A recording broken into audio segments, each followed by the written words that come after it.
De la mañana ya con 5 minutitos estamos despidiendo el mes de marzo con todo lo que eso significa y además también el mes destinado a las mujeres.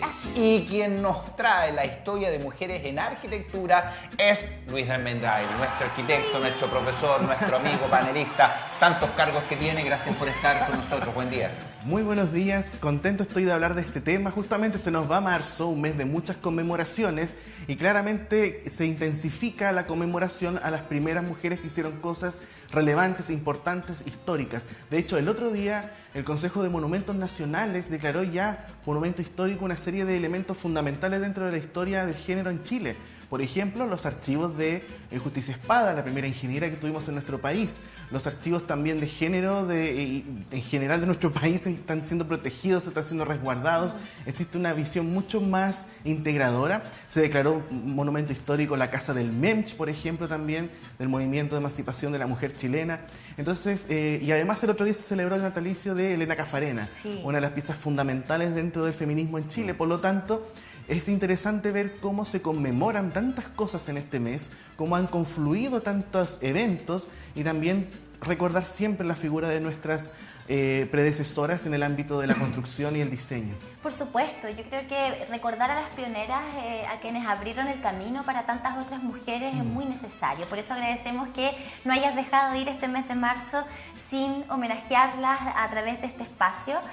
Y claro, conocer un poco acerca de los desafíos también que me imagino tienen que haber tenido que sortear en su minuto para poder primero estudiar. Sí. Estudiar una carrera universitaria en aquellos años, pero que además fuera arquitectura, o sea, que no fuera enfermería, que no fueran las carreras que de alguna manera estaban supeditadas a mujeres. Claro. Y hacerse un nombre además dentro del círculo con los colegas.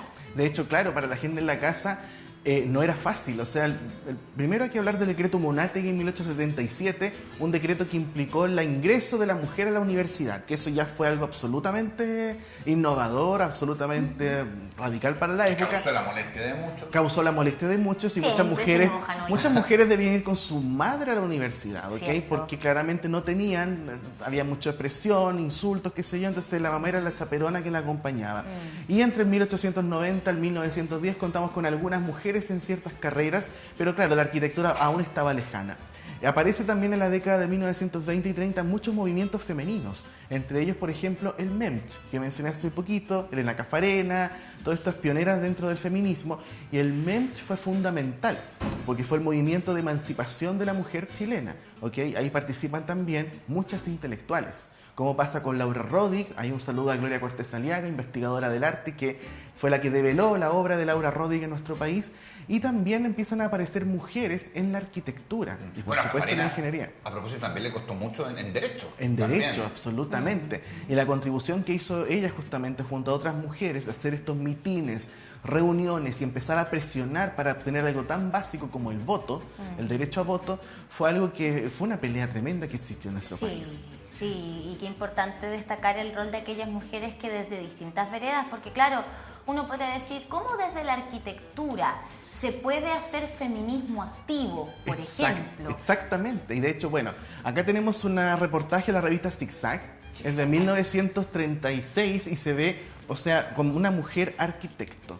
Aquí aparece la señorita Inés Floto, arquitecta, una de las primeras mujeres arquitectas en nuestro país, parte del selecto primer grupo, que no fue más de una docena de chicas que se titularon, con una mujer arquitecto, señorita, y ahí dice una mujer joven, atrayente, plena de arrogancias espirituales. Puede ceder a imperativos ingratos, disciplinar sus vigilias, inclinar sus arrobos, como entregarse, digamos, a la profesión de la, ¡Wow! de la Oye, arquitectura. qué brutal cómo está escrita esta nota. Sí, pero bueno, por lo menos le hicieron la nota. Claro, y de hecho se pone aquí a Inés Floto como una figura, oh wow, una mujer arquitecto. Claro. La primera, la señorita, justamente. En nuestro país, la primera arquitecta se tituló en 1930, Dora Riedel, de la Universidad de Chile. Todas las primeras arquitectas se titularon de la Universidad de Chile. La católica después, digámoslo así, comenzó a me imagino que a las primeras les costó mucho encontrar pega también. Oye, perdón que me ría, pero es que mira el tercer párrafo. Luego, y ya en su presencia, no precisamos casi dar forma verbal a nuestra pregunta. Su intuición tan femenina, parece habernos adivinado. Qué increíble cómo han cambiado los tiempos. Oye, ¿cierto? pero qué locura. Bueno, de todas maneras que yo creo que llamaba la atención ver a cualquier mujer que se estuviera desempeñando en el mundo laboral, pero además en uno tan masculino como el de la construcción, porque arquitectura está directamente ligado a eso, ¿no? Sí, de hecho, bueno, aquí en este caso, imagínense, ella estaba trabajando en el Ministerio de Fomento. ¿Qué era el Ministerio de Fomento? Básicamente... ¿Era de gobierno? Claro, era un ¿De ministerio, Estado? exactamente, sí, trabajaba para el Estado. Y muchas mujeres comienzan a trabajar también en cargos públicos.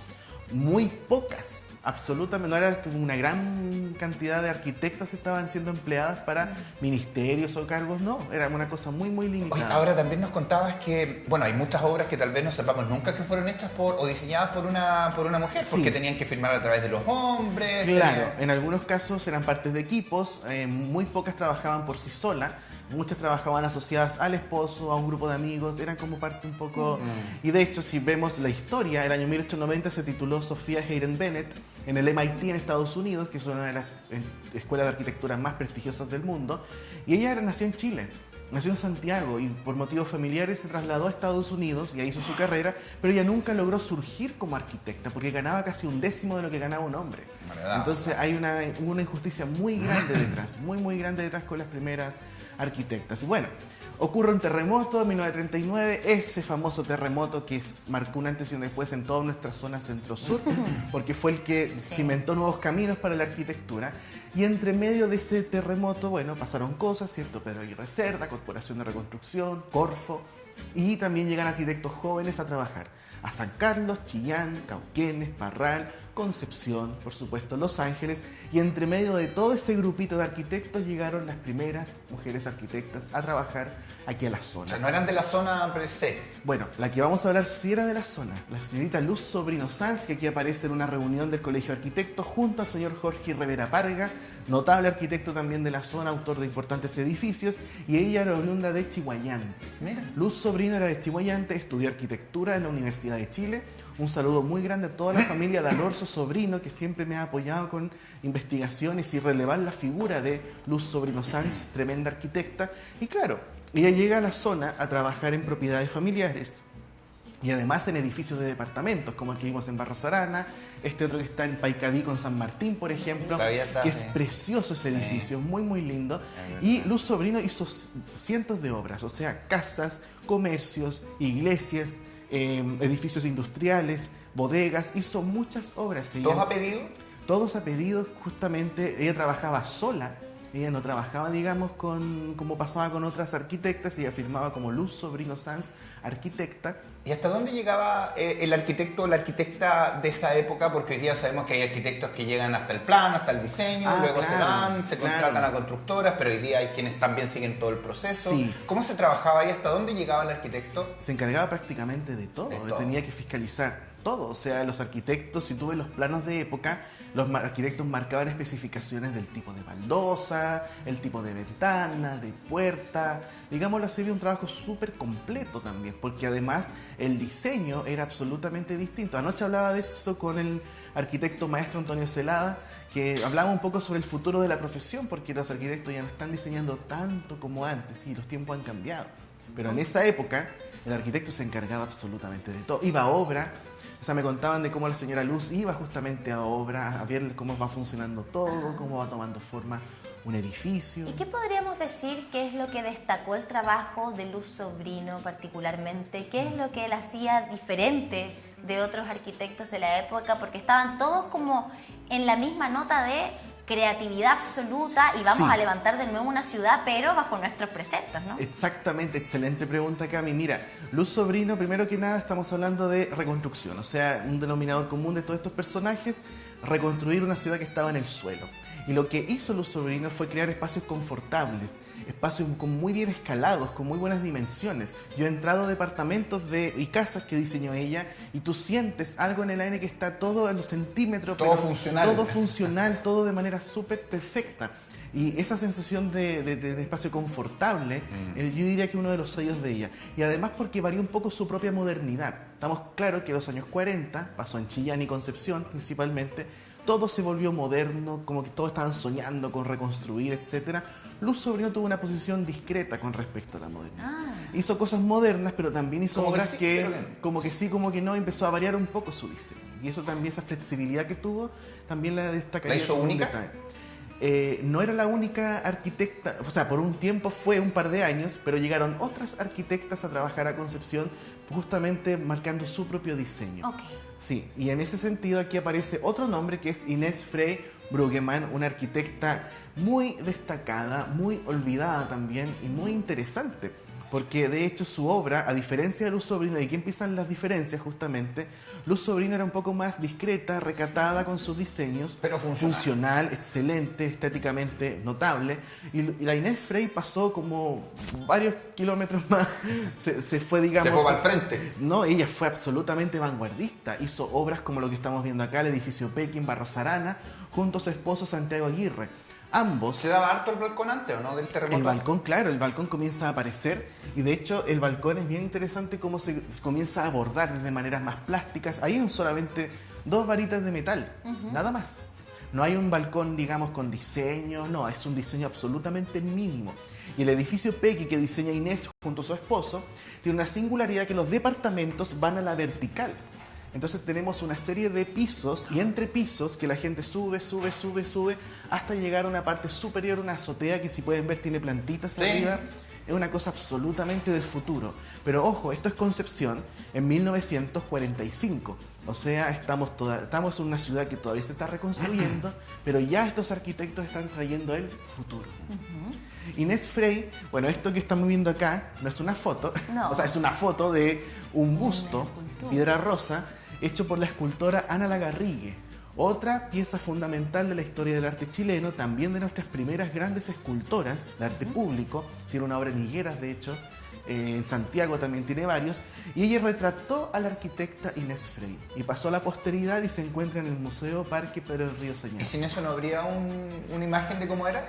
Tenemos fotos. Sí. Ah, qué Sí, bueno. estamos trabajando de hecho y ahí les voy a contar una Qué bueno, cosita que va a qué pasar hermoso. mañana justamente. Bueno, seguimos Esto revisando. no es del... esto es del parque... Ahí está, Sí. justamente. Ah, ya. Del tema anterior que estuvimos hablando. Claro. Sí. Claro. Bueno, que no queríamos sé. recordar también ahí el Obvio. Parque Ecuador, hermoso. El Parque Oye, Ecuador tiene y mucha además obra. para nosotros también un gustito, ¿ves? Si todos nos equivocamos, señor director, ¿ves? A todos nos puede pasar. Ahí tení. Bueno, diferentes mujeres llegaron. Por ejemplo, nos encontramos con la labor de Elsa Cifuentes, que también desarrolló un trabajo de paisajismo. Aquí en Concepción también nos encontramos, por ejemplo, con María Cristina Suazo, que desarrolló una obra súper interesante en la ciudad de Los Ángeles también. En este caso, en los Hotel Mariscal Alcázar hizo muchas obras también en Concepción, porque ella era de Ñuble principalmente. Y se trasladó de Ñuble a Santiago a estudiar. Se titula a fines de la década de 1930. Desarrolla obras en Tomé. Hemos detectado algunas casas en Tomé gracias a la ayuda de la familia, justamente, don Eduardo Belt, su hijo. Le mando un saludo muy grande, que ahí estamos también relevando las obras de María Cristina Suazo. Qué hermoso trabajo, Luis. Sí, no, sí, van a salir Acompañarse cosas de muy la lindas. familia de estas mujeres, Es que es porque también es una fundamental. reivindicación, ¿no? Sí. Quiero que mi mamá también esté en los libros de la historia de la arquitectura, quiero que mi tía esté en los libros de arquitectura de la región, entender también el valor que tiene el reconocimiento del trabajo de muchas mujeres que ha pasado un poquito o bastante inadvertido en nuestra historia por, bueno, razones que bien conocemos, ¿no? Exactamente, porque a veces la historiografía no las consideró, o simplemente el factor humano no se incluyó tampoco en los libros de historia. Entonces ese tipo de cosas a mí por lo menos me motiva a hacer Además, lo hemos comentado en otras oportunidades en este espacio, ¿no? El tremendo rol del arquitecto y la arquitecta en general. O sea, el diseñar ciudad, el diseñar espacios que sean funcionales, confortables, que sean espacios que alberguen a familias, que les permita desarrollar el proyecto de vida. Hoy como que no sé, se enfrió todo tanto, ¿no? Sí. Hoy día ya es como, ¿cómo hacemos más funcional este mismo espacio y metemos más gente? Claro, absolutamente, Entonces, absolutamente. destacar este trabajo Ya que está, en tenía eso se otro... equivocan. Porque Sí. de repente ponen cosas que el otro día veía, justo me apareció en TikTok, diseños mal hechos. Por ejemplo, de camas que dan con el baño, en vez de ponerlo Sí. para otro lado. Espacios que de repente deberían No ir tienen sentido. Súper usados. mal diseñado. Bueno, los ruidos que de repente ponen, en vez de saltarse un espacio, ponen juntitas las casas. Son varias cosas que Sí, podrían hacerse con mucho mejor, claramente. Bueno, hay todo un tema de lo que pasa hoy en día con el sistema económico y cómo ha tocado también la arquitectura, el diseño y la disciplina también, o sea, nuestro rol dentro de la ciudad y de la sociedad. Por eso es bueno relevar estos trabajos que no respondían a esas necesidades, sino que a Claro. otro tipo de motivaciones. Y a propósito hoy día de ¿Dónde mujeres, estamos ¿no? aquí? ¿Dónde estamos aquí? Aníbal Pinto, llegando a Barros Arana, Precioso. en pleno paseo peatonal, Pinto, nos ya. encontramos con un edificio que tiene abajo zapaterías y una galería que conecta con el centro español. Este edificio es de las primeras obras inmobiliarias de Concepción, década de 1950. En la década del 50 Concepción seguía reconstruyéndose, pero comienza a crecer cada vez más en altura. Comienzan a aparecer edificios de oficinas y de departamentos. ¿Y quién fue la persona que estuvo detrás del diseño de todos esos edificios? ¿Quién fue, Luis? Gabriela González de Grote, una arquitecta notable, oriunda de Valdivia, desarrolló muchas obras también en Valdivia, como las casas A del campus de la Universidad Austral, unas casas preciosas que todavía se conservan en el campus en Valdivia, y además ella ganó el concurso del arco de la Escuela de Medicina de la Universidad de Concepción, actual Facultad de Ciencias Biológicas, sin tener el título todavía, trabajando acompañada del arquitecto Edmundo Budenberg, otro grande, absolutamente olvidado de la historia, que hizo muchas cosas también por el arte, la música y la cultura en Concepción. Juntos trabajan en el arco, en este edificio que todos conocemos, un ícono por supuesto, sin duda. y además Total. ellos y también Gabriela, a veces en solitario, trabajaron con inmobiliarias como Iconsa, Inmobiliaria Concepción, Sociedad Anónima, Iconsa, y con otras empresas más, por supuesto. Y van apareciendo edificios como estos, edificios totalmente funcionales. Si se fijan, tiene como una especie de parrillita en la fachada. Este igual también, fíjense, todo muy recto, todo muy regular. Este está en San Martín, entre Aníbal Pinto y Caupolicán. Ah, ya me voy. De hecho, para sacar esta foto me fue al estacionamiento que está al Nunca frente. lo había visto de abajo nomás, claro. Siempre se ve de abajo, pero es una obra súper interesante. Oye, Fíjense grande. cómo tiene este piso de servicio que se ve como un sombrerito, si se fijan, que le da todo un toque. Acá abajo tenemos una ventana horizontal muy alargada que recorre toda la fachada del edificio, los balcones. Gabriela González fue una mujer muy geométrica, tenía un manejo de la geometría y las formas súper, muy bien desarrolladas. ¿Ese era su sello? Era un sello absoluto. De hecho, una de sus obras más importantes la realizó junto a los arquitectos Ernesto Vilches y Pedro Tagle, y se encuentra en Talcahuano, que es la parroquia San José frente a la plaza, que es una sumatoria de arcos, Sí. una iglesia muy inusual que también muestra el valor geométrico de Oye, de sus perdona, arquitectos. pero aquí le pusieron una estufa. Sí, no sé si estará todavía porque esta foto igual la saqué hace algunos años. Una estufa en un edificio. En el departamento. En el departamento sacaron la chimenea Guau. y el tubo. Mira, yo he sabido de muchos No es departamentos tampoco que le han... común. ¿No? No, yo ¿En igual he- serio? yo igual He visto muchos, el Igual he Lorenzo visto en el departamento Arena. antiguo. ¿Con Sí. leña y todo? ¡Guau! Sí, pues, o sea, no sé, creo que nadie se dio cuenta. Bueno, y es que en realidad si uno se pone a revisar el detalle de la normativa, hay hartas restricciones respecto de qué tipo de calefacción puedes Sí. usar. Y me atrevería a decir que todos en algún momento en un departamento han tenido, por ejemplo, con el gas, con el balón de Ah, la sí, por el estufa. balón de gas, sí. claro. Y eso Efectivamente. Está prohibido. yendo Está Sí, prohibido, no se sí. pueden O sea, tener galones. aquí no se dieron cuenta, pero la obra fue grande. La obra Me llamó la atención. Me imagino cómo subir justamente ese tipo de instalaciones, Además. por supuesto que sí. Y claro, van apareciendo otros casos. En Chillán tenemos a la Berta Cifuentes, por ejemplo, que trabajó en varios proyectos importantes que lamentablemente han sido demolidos también en Chillán. Oh. Chillán es una ciudad maravillosa, lo hemos conversado varias veces, cómo se ha destruido Es que el centro de Chillán. Si ya no da para más, entonces se está levantando hacia arriba. Se está levantando de mala manera, de hecho, con Bueno, un se plan puede levantar regulador. para abajo, perdón. Sí, pero, pero además el plan regulador de Chillán, hay hartas cositas ahí que son bien discutibles sobre cómo se está proyectando la ciudad. Es verdad. futuro. Finalmente, si ese es el tema, el cómo. El cómo, sí, lo estamos haciendo. sí. Pero bueno, acá Pero con bueno, qué nos encontramos. Concepción, traje esta foto porque fue antes de que la modificaran esta casa, la pintaron de negro, ahora se ve súper triste la casa, la verdad. No está en mal estado, pero la pintaron de negro y se ve un poco más apagada. ¿Dónde está? En Barros Arana, entre Ainavillo y Galvarino. Esta casita fue diseñada muy angosta junto a otras casas, incluso el colegio Madres Dominicas, por ejemplo, que se encontraba en Salas con Freire, eran obra de la arquitecta Angelita García Foré, una arquitecta argentina que trabajó junto a su esposo, el arquitecto Osvaldo Cáceres. Mientras estuvieron en Chile, trabajaron en varias obras juntos, y Angelita también tenía un excelente manejo también de la geometría, Me encanta de esta la casa. plástica y también del diseño interior. Y el desafío de hacer mucho en tan poco espacio. Sí. Y ahí la importancia del ojo del arquitecto, de la Una arquitecta. casa súper larga, He pero angostita. Sí, he visto casas maravillosas en espacios que uno dice, pero ¿cómo Como las casas levantaron aquí japonesas, por algo? ejemplo, como los japoneses que hacen unas maravillas en Increíble. 1 metro cuadrado. Ahora hay varios proyectos habitacionales, particularmente de condominio, que son casas bien angostitas. Absolutamente, sí. Sí, es un Sí. modelo que se está utilizando precisamente como solución habitacional Sí. sin crecer tanto. Quizá le van a poner un nombre de fantasía como ahora están las townhouses. Entonces, Townhouses, Se los sí, así se llama. townhouses, Nos sí. gusta el idioma gringo. Sí. Sí, absolutamente. Como Pero- arroyos cipreses como en los Sims. ¿Es eso o los altos de? Los altos Todos de los y los altos santos. de- O a los doña, Claro, los doña sí, algo. verdad. Pero bueno, Angelita García trabajó, por ejemplo, en diseño interior, hizo vitrinas, hizo muebles. La Galería de la Universidad de Concepción en Caupolicán con Barros, por ejemplo. Todas las locales, en su gran mayoría, fueron diseñados por ella. Lamentablemente no queda nada del diseño interior. Y un local que quedaba hasta hace algunos años lo remodelaron y arrancaron todas las cosas originales que había hecho esta arquitecta. Ahora, siguiendo en los años 50, tenemos que hablar, por supuesto, de Betty Fishman Lowhouse, una arquitecta que fue parte del equipo que hizo el Sindicato de los Mineros del Carbón, un edificio que quedó en obra gruesa, que es un ícono del patrimonio minero. Pero esto Se fue por encuentra- recursos, digamos. Fue por recursos, el terremoto del 60 entre medio, los vaivenes económicos, por supuesto, lo que pasa en los años 60 con los sindicatos. Entonces, claro, fueron varios factores que influyeron en que el edificio se detuviera su construcción. Ojo, un edificio que fue pagado por los mismos mineros. Hay todo un tema simbólico detrás de este edificio realmente notable.